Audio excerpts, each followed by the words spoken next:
Good morning. Thank you. Thank you for joining us this morning. It was April 14, 2022 for our VCB TC meeting. If we could please stand for the Pledge of Allegiance. I pledge allegiance to the flag of the United States of America and to the republic for which it stands, one nation, under God, indivisible, with liberty and justice for all. Thank you. Please be seated. We could have the clerk do the roll call, please. Commissioner Cecil Pendergrass. Here. Mayor Holly Smith. Here. Councilwoman Darla Baum. Present. Pamela Cronin. Here. Tony Laffey. Here. Robert Wells. Here. Bill Wachulis. He's in the parking lot. All right. Working on the code. Councilwoman Gloria Tate. Here. Fran Myers, Colleen DePasquale, and Brian Kramer are excused. We do have a quorum. Great, thank you very much, and thank you for joining us this morning. This week coming up for Easter weekend. Next, we'll have the presentation of the guest first participants earning the American Hotel Lodging Education Institute certification.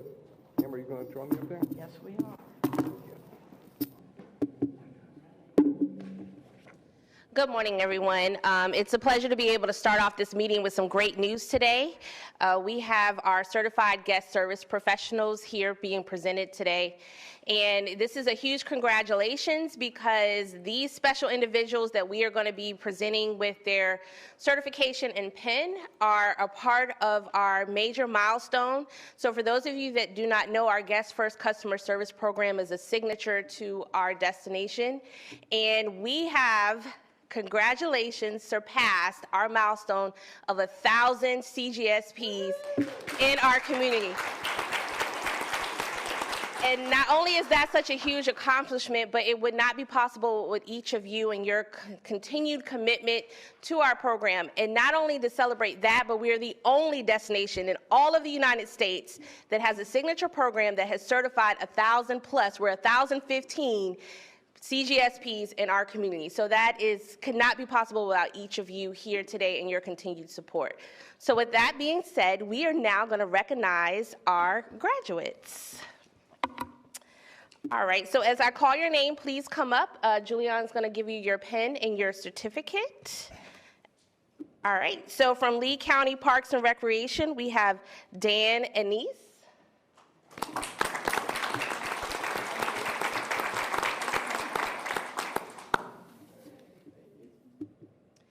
And I just need to confirm from the Lee County Port Authority, is Sean Florio here by any chance? Okay. Yes, we will definitely get it to him. And then from the Players Circle Art Center, we have Carrie Cassiopo.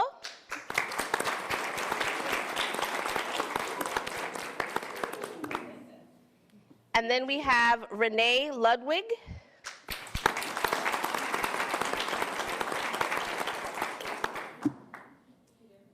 All right. And at this time, are there any additional certified guest service professionals here to be recognized this morning? All right, well, again, congratulations to each of you, and we'll be celebrating you again at the travel rally, so be sure to attend on May 3rd. Thank you again. Have a great day.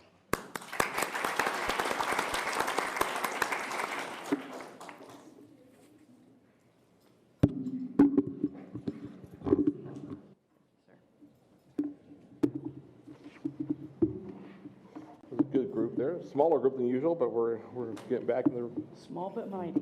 getting back. Okay, next we'll ask for approval for the March 17, 2022 TDC minute meetings. So moved. Second. We have a motion, we have a second. Any discussion? Any objections? No objection, motion carries. Next, for public comment at this time. Any public comment to be heard? Close one up. No public comment this one? Okay. Municipalities to be heard? Any municipality to be heard? Everybody's still on spring break.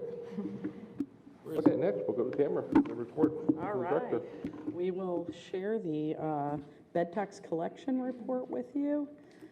For the month of February, $8 million, slightly over $8 million collected. That's a 44.6% increase over the same period in 2021. And for the calendar year, that brings us to 29.3 million, up just a hair under half of where we were in 2021, almost a 50% increase. In terms of the STAR report, as you would expect, February was a very good month. Excited to see an 88.1% occupancy. Great to see us back in the 80s in high season. High 80s, ADR at 277.53 and RevPAR at 244.41, obviously all large increases over last year.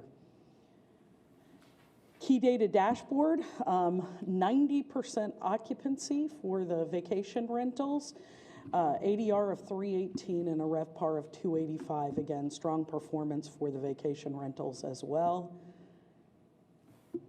Traffic through the airport, almost 1.15 million visitors through the airport, a 58% increase over February of 21.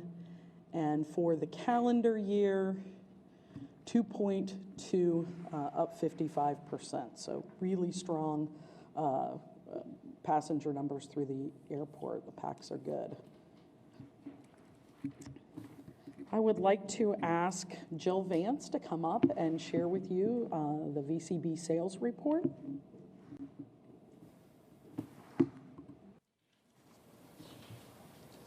Morning, Jill. Morning, Council.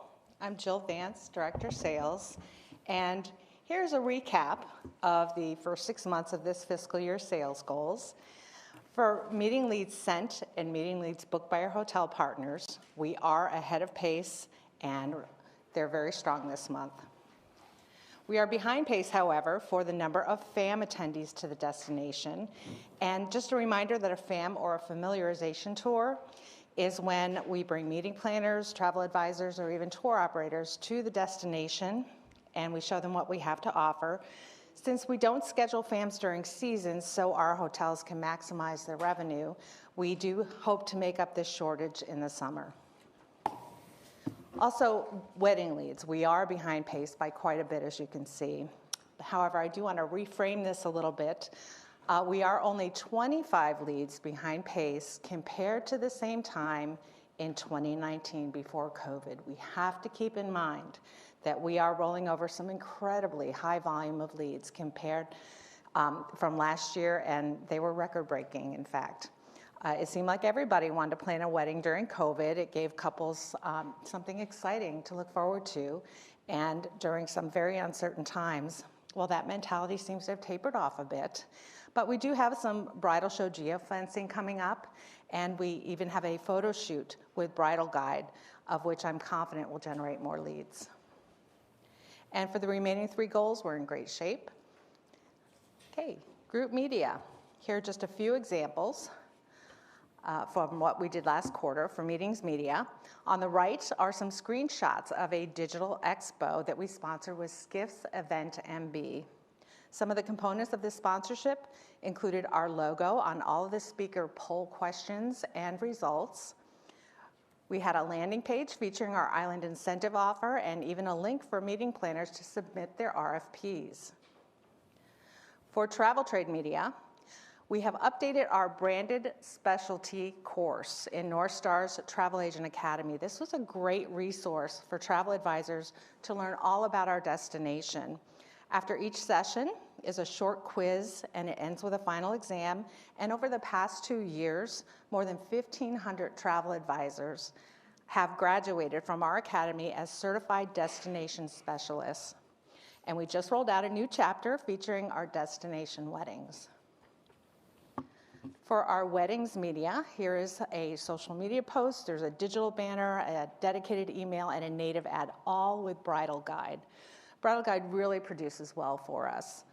In fact, in January, the native feature drove an 8.3% click-through rate, which is almost 6 times the benchmark of 1.4%. And then here are some group sales teams activities for last quarter. On the top is Candace with Tamara Parker from the Marriott St. Isabel Harbor at the Christian Meetings and Conventions Association show. There were over 80 faith-based meeting planners in attendance, and in addition to one-on-one appointments, Candace attended 4 networking events. So far, leads totaling over 4,200 room nights have already been sent to our hotel partners as a direct result of this show. For Travel Trade, the very top photo there is Shelley promoting the destination at one of our 4 travel and adventure shows that we participated in last quarter. This particular show was in Los Angeles, and there were almost 12,000 attendees. The consumer show attendance keeps getting stronger, which we're very pleased with. The crowd was super enthusiastic about the new flights from LAX to RSW, and so were the branch managers of the AAA agencies that we called on in LA. One manager even told Shelley that she was the first sales rep to their agency in person since COVID started, and we think it's good to be first. Next are the upcoming activities for the domestic sales team. And I just want to highlight that Jen will be conducting the West Coast Florida Travel Agency Sales Mission, where 5 of our industry partners will be joining us to form 3 teams to make sales calls to travel agencies and AAA offices on the west coast of Florida, and we're hoping to reach about 50 travel agencies. And for May, I just want to point out one. Erin will be attending the Preview Visionary Summit, and this show features one-on-one appointments with senior-level meeting and incentive planners who have 15 or more years experience and in the past have booked at least 100 meetings each year. And finally, for June, Betsy will be attending the MPI World Education Congress Conference, which is MPI's signature event that attracts over 2,000 attendees, including corporate, association, and third-party meeting planners. And they attend education, business, and networking opportunities.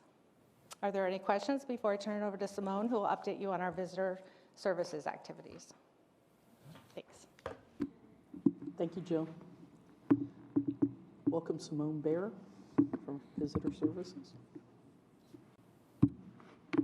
Good morning, Council. I'm very happy to be here with you this morning to report on visitor services activities for the second quarter, the period January through March. Our volunteers assisted 121,829 visitors during that time period. That's a lot of people. It was really busy. They worked 6,903 volunteer hours at a value of $201,450. They gave out 23,639 travel guides, and we sent 3,000 brochures to the Visit Florida Welcome Centers. The top requests during that time period, in terms of accommodations, the hotels were all airport hotels, since we had quite a few flights canceled, so we're busy with assisting visitors getting them hotel accommodations. We had the Drury Inn, Fort Myers, the Best Western, Fort Myers Airport Inn, and Homewood Suites Airport. For attractions, this is aside from the beaches, the top requests were Jane Ding Darling National Wildlife Refuge, Manatee Park, and Edison Fort Winter Estates. For activities, aside from shopping, it was shelling, golfing, and bike riding. For community and partner support, our volunteers and staff were involved in quite a number of different things. These are the highlights. We assisted with the World Pickleball Tournament. Our volunteers were at both Red Sox and Twins spring training games, working each game. We celebrated National Manatee Appreciation Day, which was March 31st, and Jason on our staff dressed up as Manatee and walked through the airport with our volunteers handing out goodies, so we know how to have fun. We now have 27 tourism ambassadors that are badged with the customs seal, so they can assist inside customs for the Eurowings Discover flights. That started off with the inaugural flight, March 28th, which also gave us a chance to greet all arriving passengers. And we're very, very happy to announce that our very own Steve Tutko, who many of you know, reached milestones of 8,000 hours. Steve, do you want to just stand up for a moment? Thank you.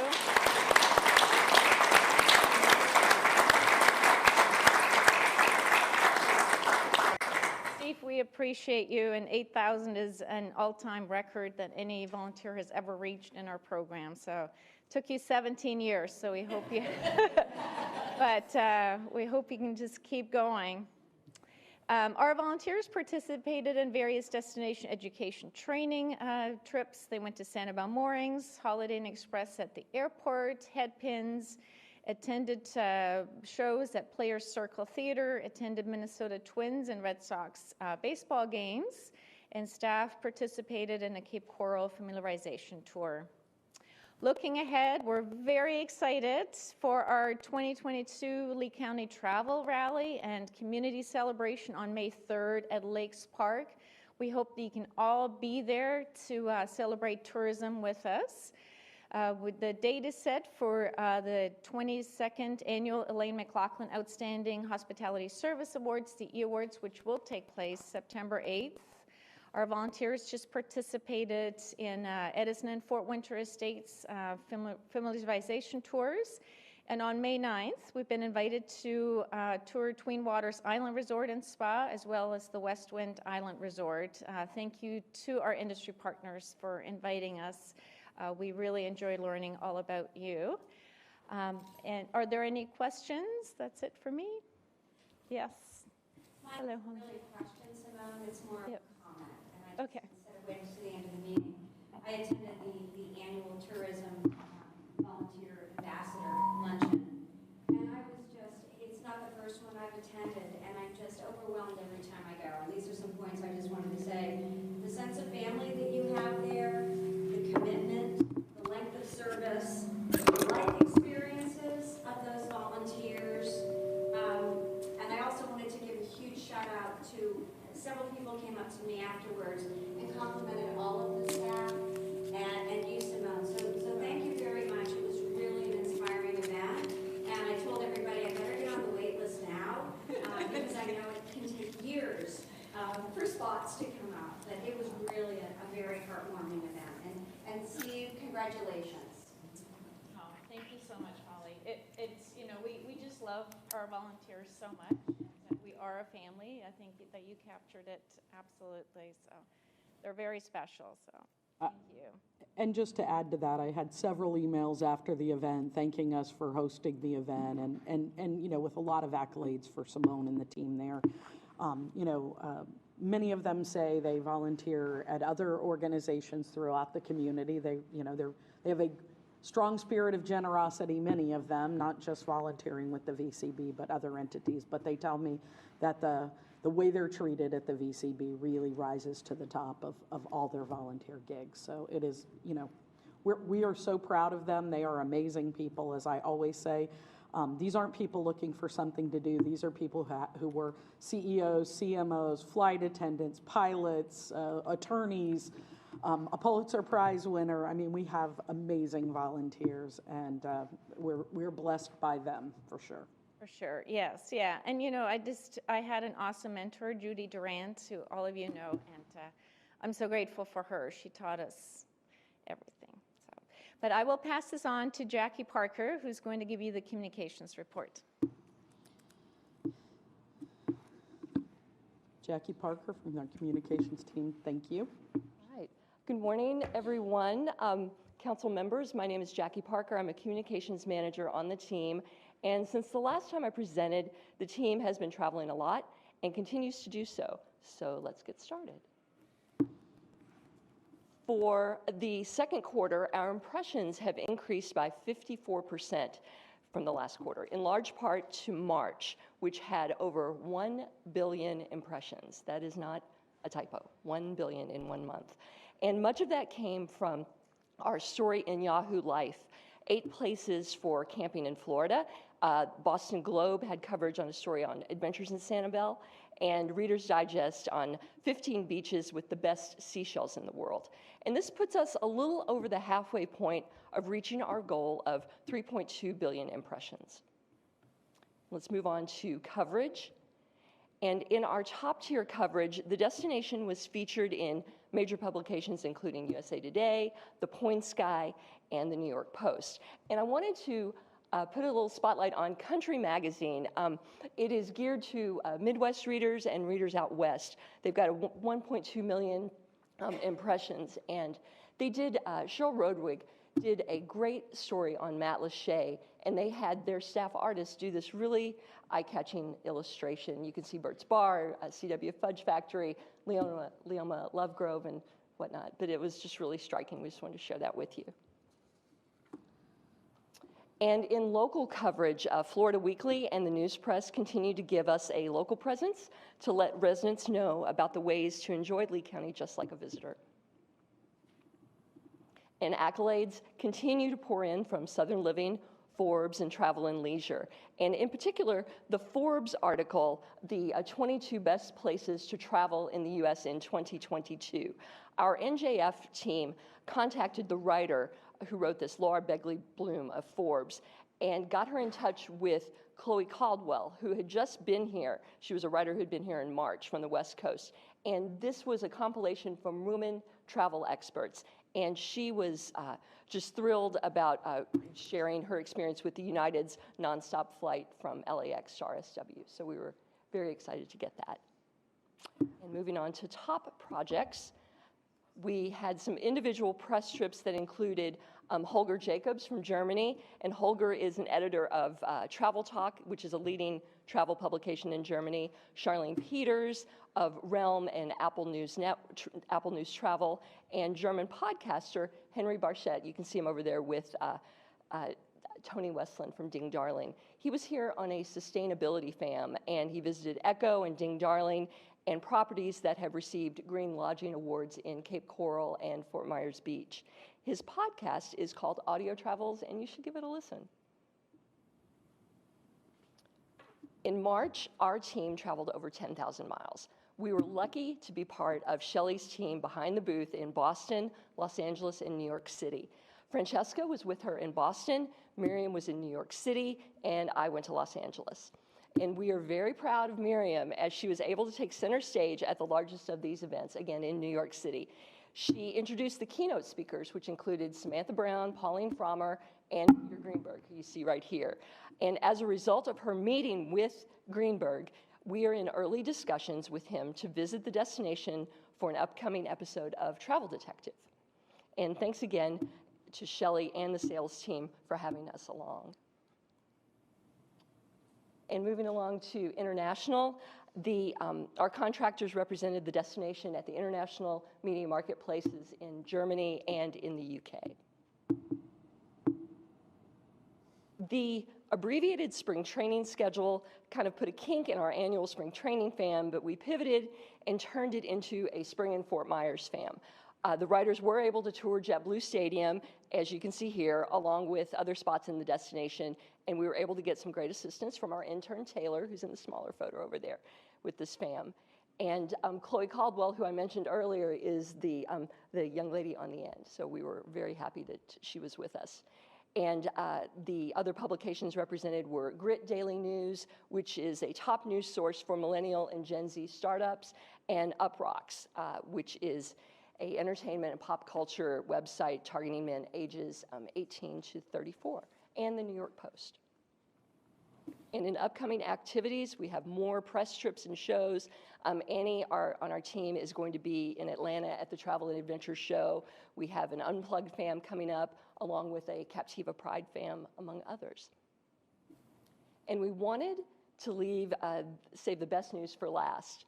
The PR team recently received a Gold Adrian Award for destination coverage in the April 2021 issue of Southern Living magazine. And you may recall this best of issue last year. The cover and the 6-page spread put the spotlight on 19 of our partners, and it received more than 7 million impressions. And the Adrians are awarded by the Hospitality Sales and Marketing Association International. And this is the industry's leading advocate for intelligent, sustainable hotel revenue growth. And with that, in about an hour, I'm headed to RSW to catch a plane to Boston, and tomorrow we will be doing our media and sales event at Fenway Park. And it's opening day with the Twins and the Red Sox. Pretty great combination for us. And Betsy Bush in sales and I will be meeting with media folks and journalists, and we from the Boston area to promote the destination. And are there any questions? Any questions for And on behalf of Miriam, Annie, and myself, thank you for your time. And next up is Nancy McPhee with the Beach and Shoreline Report. Thank you. Safe travels today.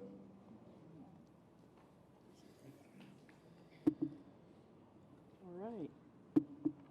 Nancy, let's have an update on Beach and Shoreline. Good morning, Council. Nancy McPhee, Product Development, and I'm happy to provide you an update on the Beach and Shoreline Program in preparation for our workshop next week. Just as a reminder, the purpose of the Beach and Shoreline Program and those tasks that are eligible for funding per the state statute include shoreline protection, restoration and erosion control, beach maintenance and emergency beach cleanup, and beach park facility improvements, including enhancement and restoration of inland lakes and rivers to which there is public access. So the funding for this program comes from the tourist development tax. 26.4% of our annual collections is dedicated to the Beach and Shoreline Program. Since fiscal year 2000, the TDC has allocated $167 million to beach and shoreline projects throughout Lee County. And we ask our partners to categorize, and then you'll see that as you go through the requests, in 3 areas. Maintenance is where most of the funding has gone. 50% of that $167 million has gone to maintaining our beach shoreline facilities. Beach nourishment has benefited from about a quarter of that total, and capital improvement projects, 18%. So I'm going to touch on each one of those 3 categories very briefly and then talk about next year's requests. Beach nourishment has been the priority for the TDC, keeping our beaches in good shape. It's our #1 asset, keeping sand on the beach. Since fiscal year 2000, you've allocated $41 million. And it's important to note that beach nourishment projects require funding from a variety of sources, not just Lee County. Local partners contribute, the state of Florida and the federal government may contribute. So in fiscal year 22, current year, you allocated $2.3 million to beach renourishment, the bulk of it going to the Beach Renourishment Trust Fund, which I'll talk about in a minute. There are also municipalities in Lee County, the city of Sanibel, the town of Fort Myers Beach, that conduct monitoring on a yearly basis. And other entities may do it as well, because it's a requirement to monitor the beach, and especially in preparation for beach nourishment projects. So beach nourishment projects happen every 7 to 10 years. There's 7 critically eroded beaches in Lee County as designated by the state of Florida. So Lee County established the Beach Renourishment Trust Fund many years ago as a way to set aside funding. Each year you allocate about $2 to $3 million to the trust fund because there's a lot of work that goes into the planning for these projects. There's a need for a detailed, realistic timeline that's sometimes phased over several years. Of course, the design and permitting is part of the cost. There is a need to seek those additional funding from other sources, and then, of course, post-construction monitoring. So our Lee County Natural Resources Division, specifically Steve Boutel and Mike Campbell, lead the effort in planning for beach renourishment projects through the trust fund. Nancy, are these designated critical areas, are they always in that spot, or after you do the beach renourishment, you would see them come off of those critical categories? I think because they're monitored continuously up to 5 years after construction, I think the state designates them. So I think that they're right, areas of concern. There's a couple hotspots on Sanibel. We haven't had to renourish Sanibel since I've been around, but most of the other sites are constantly changing over the years, and that's why there needs to be a planning. And in the Beach Renourishment Trust Fund request for funding for next fiscal year, you'll see a huge document. It's probably a 10-year erosion control document that shows you how they plan for each one of these areas, whether it's design and permitting, monitoring, or construction. So that's a good document to look at. I don't think Steve is here, Rob. Steve's here. Oh, did I answer that question? You want to answer Rob's question, Steve? Related to, or do they remain on the critical list? I'll just add DEP reviews it every year for updates. Thank you. So there's a lot of work that goes into that. An example of a project that's already complete, in 2019, we completed Gasparilla Island, and it's still in that monitoring bucket, right? 5 years post-construction, we need to monitor. The good thing about this project was it was fully eligible through the federal program, so Lee County was reimbursed for their portion on the Gasparilla project. Steve indicates we have several projects that are ready to go to construction. A year from now, Lover's Key and Bonita will be under construction. Blind Pass is being permitted for, and of course, the town of Fort Myers Beach has a project that they are permitting for, and we are working with them on. Captiva was recently complete. Almost 5 miles of beach was renourished on Captiva, and we're in the process of finalizing the interlocal agreement for the TDC's contribution to that project. It's just beautiful, right, Tony? I believe the last thing they need to do is stake out their dune plantings and then start monitoring. They've done the dune plantings, and they're now doing the post and roping to protect. Right, protection for the dune plantings. They're almost done with that. Right, and then they'll go into monitoring for the next couple of years. So maintenance, I mentioned the bulk of the funding that you allocate goes to maintenance projects. Since fiscal year 2000, you've allocated $83.3 million. This is for the daily maintenance and upkeep of our beach park facilities, shoreline facilities. In this current year, you allocated $5.4 million to those agencies that are listed on this slide. Important to note that the Emergency Beach Cleanup Fund also comes from the maintenance category. So while we haven't needed to use emergency beach cleanup funds in the past couple of years, thankfully, it is there, and we do hold money for that purpose. Capital projects. So since fiscal year 2000, you've allocated almost $31 million to capital improvements. This could be something new, enhancement to a beach park facility. An example of a couple projects that were recently completed, the town of Fort Myers Beach completed Palm Avenue Beach Access Restroom, which was a record. They just got the funding this fiscal year, and it was complete, I think, in November. It was the fastest project I've ever seen get done. Matlacha Park Pier Repairs was recently completed. In the city of Cape Coral, the Serenia Vista Shoreline Protection Project is continuing, as well as a restroom at Serenia Vista. Gasparilla Island Lighthouse Shade Structure is in progress, and the city of Sanibel's Bowman's Beach Bridge repair and changing room rehab projects are underway. You do fund design and permitting for capital projects. This year you funded Bonita Beach Park improvements and Caloosahatchee Creek's Preserve. So you will see in the request for next year construction funding requested for both of those projects. So speaking of next fiscal year, we had 24 requests received. Over $24 million was requested for next fiscal year.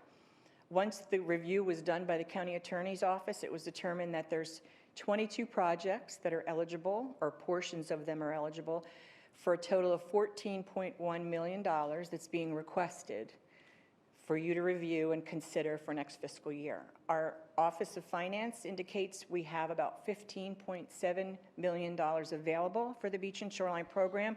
Again, that's the 26.4% of what we're projecting as revenue for next fiscal year.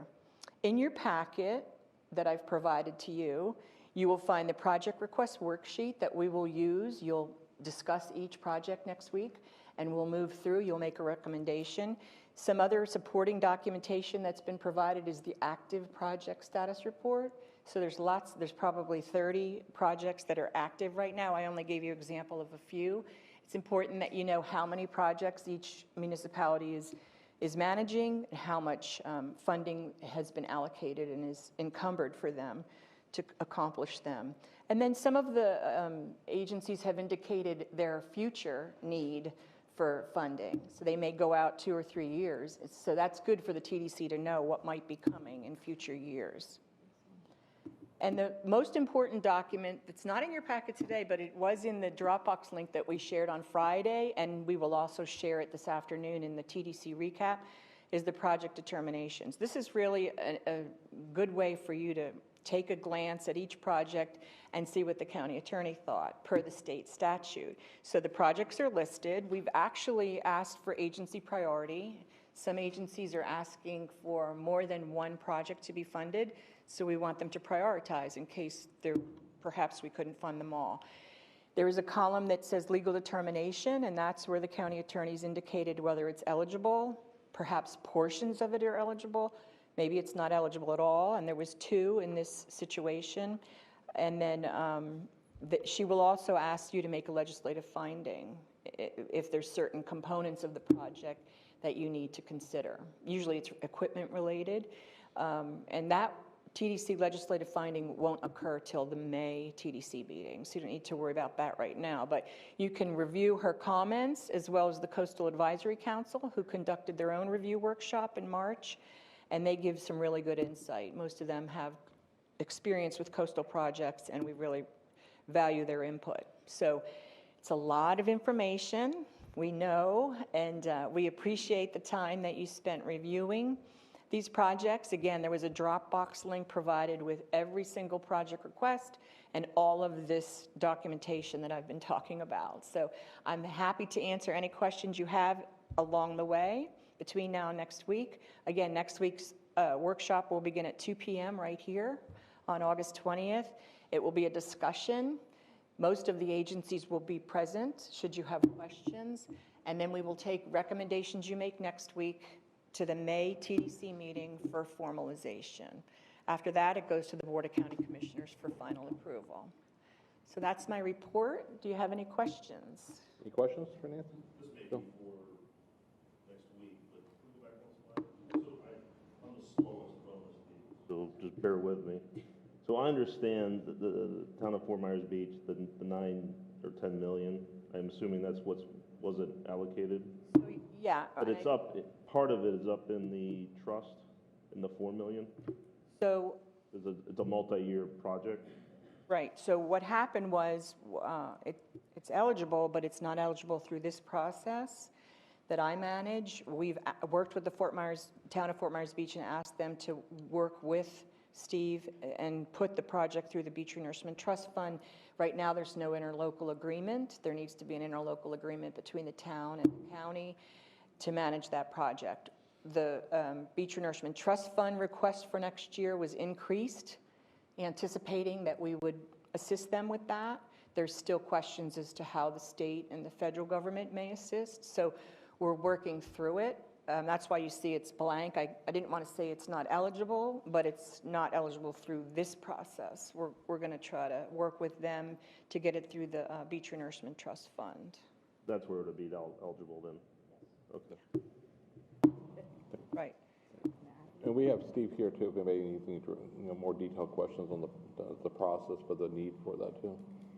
Next question. Is the interlocal agreement in the process, or? Steve, you want to go to the podium quick? Okay.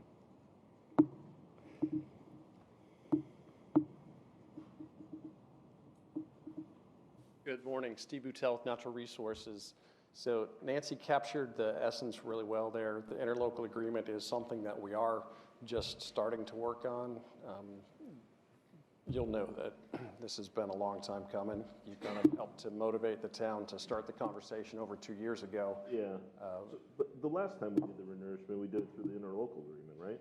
The last time we did it, Lee County did the project. And there was an interlocal agreement to which the town defined their responsibilities and actually contributed their share of the funding. As you'll remember, there were some challenges with the way that project rolled out. And the scope is drastically different now. The town indicated that they want to be the lead on this project, so they're going to run it, they're going to manage it, and the interlocal agreement is kind of reversing roles. And so we'll be providing some technical support, some qualifying support in terms of parking and access, and financial support, which will all be defined within that interlocal agreement, still in process. A lot of work to be done. Any chance that the September 23 is in jeopardy, or? My crystal ball is not that good, but they still have to do easements, and they still have to do federal permitting. You'll recall that this used to be a county project that wasn't island-wide, but it was like 4.2 miles or something like that, and we had to scale it way back. The thing that killed the balance of that project was the inability to get easements. Primarily. There were some other complications, but that was primarily the deal breaker. And so the town hasn't started that effort yet. So when I said they've got a lot of work to do. Hopefully the easements go smoother, because last time it was a nightmare. I hosted several meetings, but everybody signed up eventually. But yeah, it's something we'll probably have to start sooner than later. Or yesterday. Yeah. Because even the federal permitting, the time now for federal permitting is really difficult to pinpoint as well. So that's a biggie. Yeah, that's correct. And they also Easements are never easy. They also have some other potential issues. There are basically 4 segments of their project that they're looking at. You're in the easiest one on that north end. And they have some other challenges, including a lawsuit on the southern segment, which is hopefully going to resolve this summer, but it's difficult for them to even know how to move forward until they know the outcome of that challenge. Well, sounds like next week we got some work to do. So. I have another question, if I may. Yeah. And I think this is probably not specific just to Sanibel, but the other municipalities, is we put in for these funding requests, and we find out, once we get our bids in, that costs are increasing. Is there any opportunity? I know that's what we found, and we're trying to shift around some of our priorities based on that. I see the funding requests are less than the funding available. Is there any ability to come back based on the cost increases and adjust our requests at this point, or no? We've always done that. You've always had the ability to come back. I know it's even more of a challenge in this current time of super high inflation and all the challenges we're facing, but all the municipalities, all the requesting agencies have the ability to come back and have that conversation.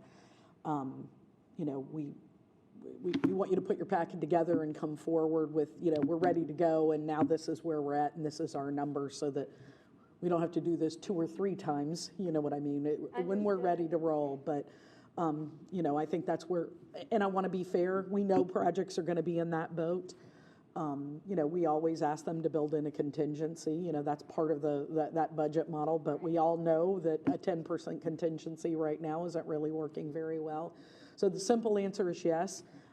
But I want to be clear, it would come back to this board for a vote, and then it would go to the commission for, for approval, a recommendation from you, and then a vote from the board. Fully understand that, and I think that's really for the benefit of some of the municipalities that are now sitting at the table that might not, be fully cognizant of our entire process. So if there are things out there, I know that we're affected by that, and just to know that there could be that opportunity to look at your funding requests. And we might just use Cape Coral as an example. The Serenia Vista restroom, you'll remember they came back with about 4 months ago, 5 months ago. Sorry, time is strange at this point. I can't remember the exact date, but I know they came back, had an increase in cost, and the TDC did move that project forward. So that's a good example of one that, has been handled in that same way. And as I recall on that one, we were also very specific on the TDC to make sure that there was skin in the game coming forward. Correct.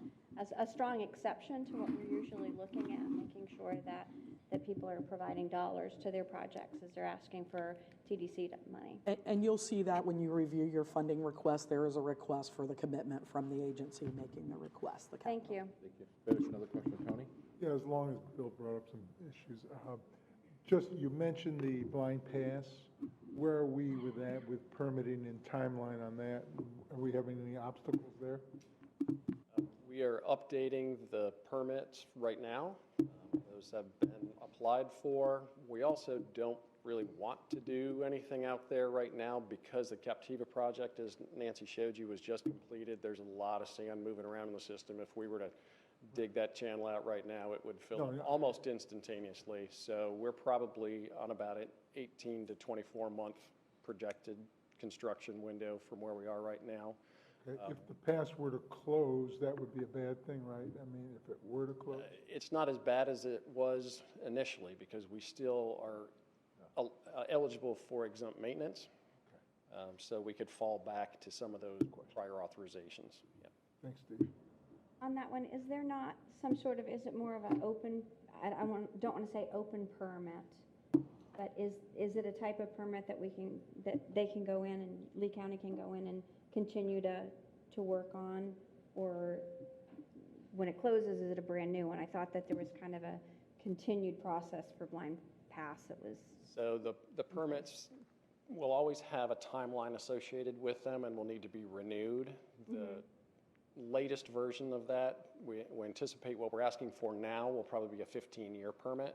So that's a nice long planning horizon, and we'll try to update that before we get to the end of that as necessary. But it's not open. Thank you, and thank you for clarifying that. I thought there was a longer process for that one, so thank you. Great, thank you. Any other questions for the council this Just time? the amount, how much is in the trust fund itself? Do we know? I'm just curious.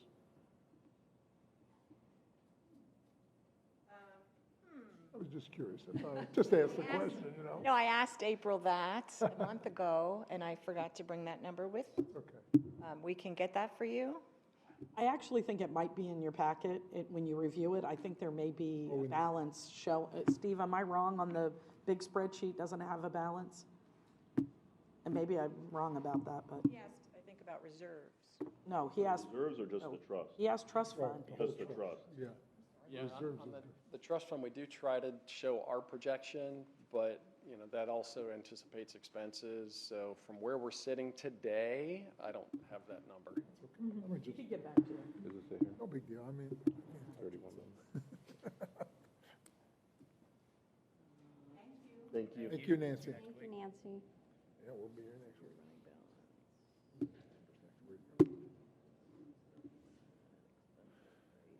Yeah. Throw it over. Okay. Thank you, Nancy. Anything else? I was just going to say in your packet for your information, there are several items, but one I would like to point out, we have the spring edition of the Portrait of the American Traveler from MMGY. That is always an interesting report to read. Encourage you. I know it's a lot of pages, but it's good info if you're interested. And that is my report, sir. Great, well, thank you. For council information, I really haven't this on an agenda. I do want to bring up something real quick. So the last few months after the board took action, we invited the 4 other seats to the council. I know Commissioner Wayne had brought that up. The board had took action. We have our 4 great guests here now, non-voting members. Since then, I've been contacted. I think my other colleagues have probably been contacted by the Asian Hoteler Group. You're probably familiar with them, a really large organization on a national level. They have a lot of participants here in Lee County. They're asking now possibly to have a seat at the table too at the council as a non-voting member. So I'm just letting you all know that that's probably going to come up in the future. They approached me about it. We met a few weeks ago. They've been at the last few meetings. They're not here today. I think they have a conference somewhere else today. But just so you know, that might come up in the future if anyone has any comments on that or anything. So they represent mostly hotelers, interior hotels, and so they just basically, you've been watching, but they were also seeing, the action was taken a few months ago, and now they're asking for a seat too as a non-voting member. So letting you all know, if anybody has any comments about that or anything. No? Okay, we'll go to TDC member items. So we'll start with Tony. Tony, do you have anything? Nothing at all. Just hanging on. Happy Easter to everybody. Yeah, That's all. It's been a great weekend. I just had a couple of things. The numbers, and we kind of skimmed over them quick, but you'd almost think it was a typo, right? You had 50% more business in a pretty busy season in 21. And what's pretty cool about it is if you look at the occupancy numbers, is that, if I'm reading this right, our occupancy beat everybody else that's reporting in the state. So that's pretty amazing. I haven't seen that. Normally Monroe County gets 0.1%. We got Monroe County. We can celebrate that. We did, well, I will tell you, the staff celebrated that. We did. We had key lime pie and key lime cookies and a few things, because beating Monroe County is a big deal, as you can imagine. But, we clearly February was a very strong month. I will remind you that last year, January and February were a bit off. I mean, in fairness, that was as people were beginning to get vaccinated. We even into March, it was a little bit off from the previous year. But then once we got to March, as we all know, it's been nonstop since then, all increases since March of last year. But it is important to remind you a tiny bit that we started the year a little in the hole. It certainly wasn't what we had seen in 2019. But the numbers are, they're hard to believe. But I will remind you, as the cruise lines open up, as the islands reopen, the last few weeks of the STAR report, we have seen some dips in occupancy. They're small, but there have been negative occupancy numbers the last few weeks. And so it's something I'm keeping a very close eye on. But, domestic travel was a huge benefit for us during this pandemic. And the exciting part is, as they can go other places, other people can come to us too. And it's a matter of, what happens with the restrictions. Fingers crossed at some point we'll be dropping, some of those entry restrictions and such. And I know I was just at U.S. Travel's board meeting, and there was a big discussion about encouraging the administration to remove the restrictions. Fingers crossed that'll happen soon, but believe me, the pressure is on to make that happen. And I encourage you to share your thoughts there as well, because I think it's important.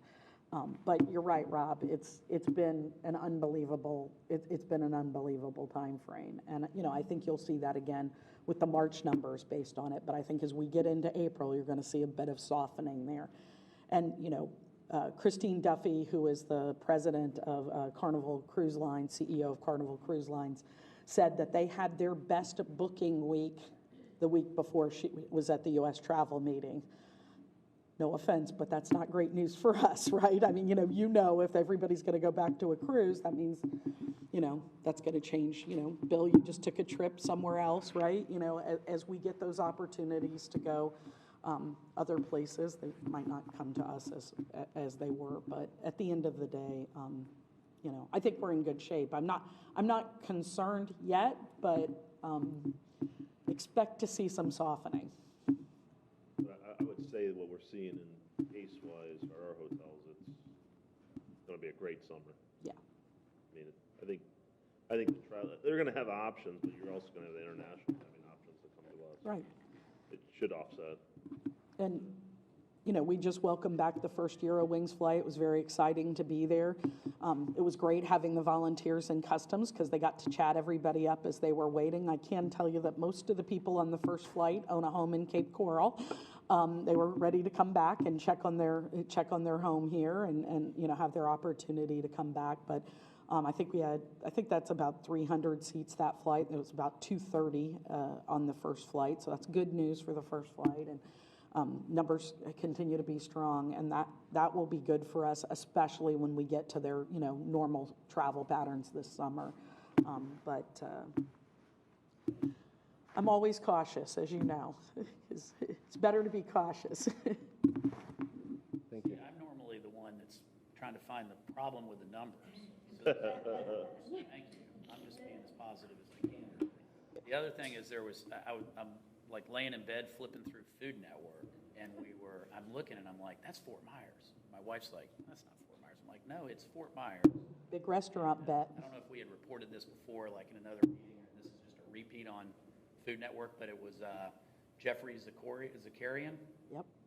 Did a cooking show out of the Luminary. Yeah. And they just kept showing it and showing it. And it was great. I think from a guerrilla marketing perspective, if we could just get somebody in a fluorescent T-shirt in the next clip down there somewhere along the walking Fort by. Myers. It says Fort Myers on the back of it, to make sure people understand where it was, that'd be great. But it was really cool seeing that, and it showed really well on TV. And not just that, there was a HGTV show recently shot where somebody was buying a vacation rental in Cape Coral. So there's a lot of activity going on around our community. I think the buzz is happening, folks, and it's good to have those special placements that are bonuses to all the things we're doing.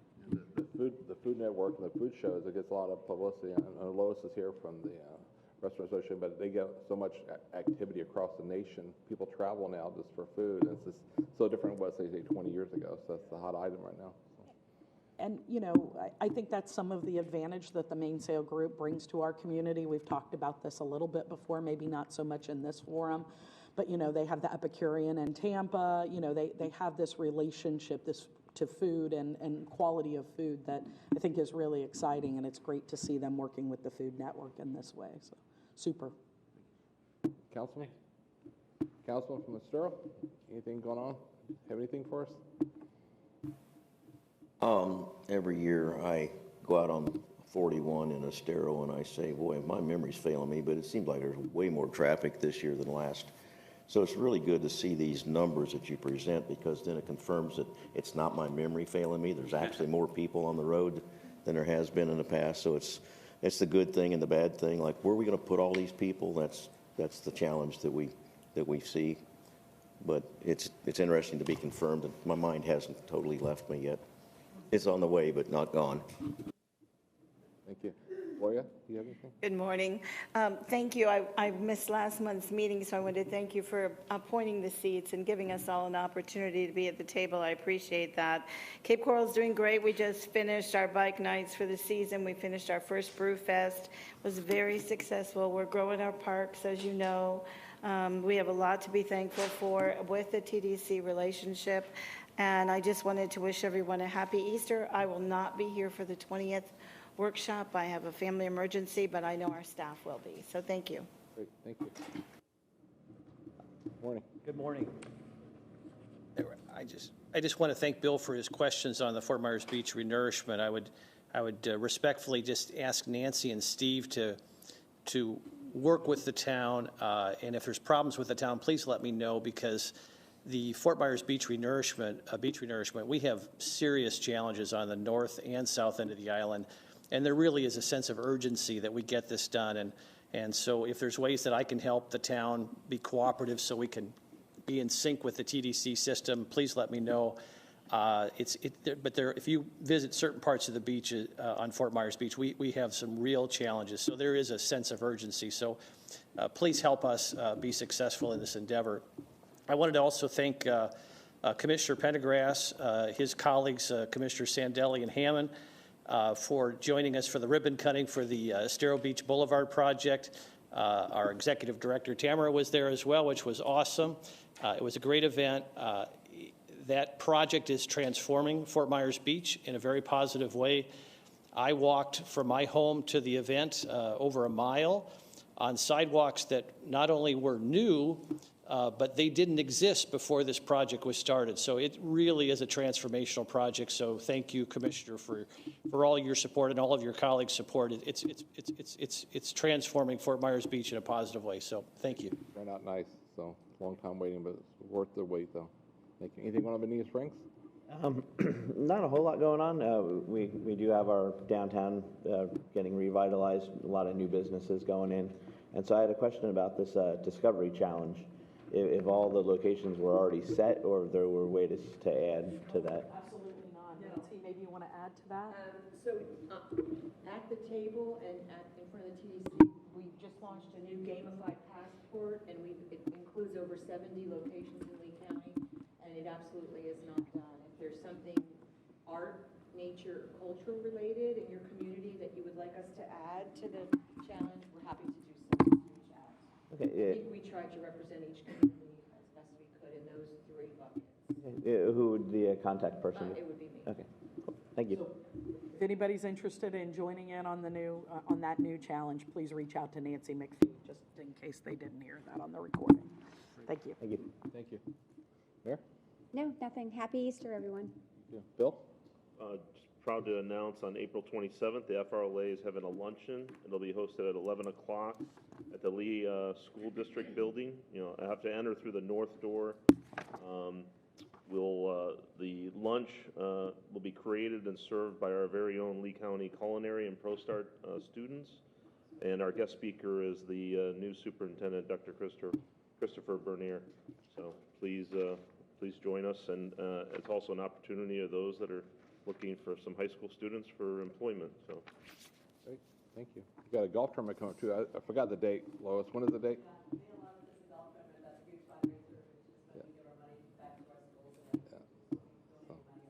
May 11th, the Dunes on Sanibel. I sponsor a team. We're going to be out there, so it looks like it'll be a fun day. Thank you. Pam?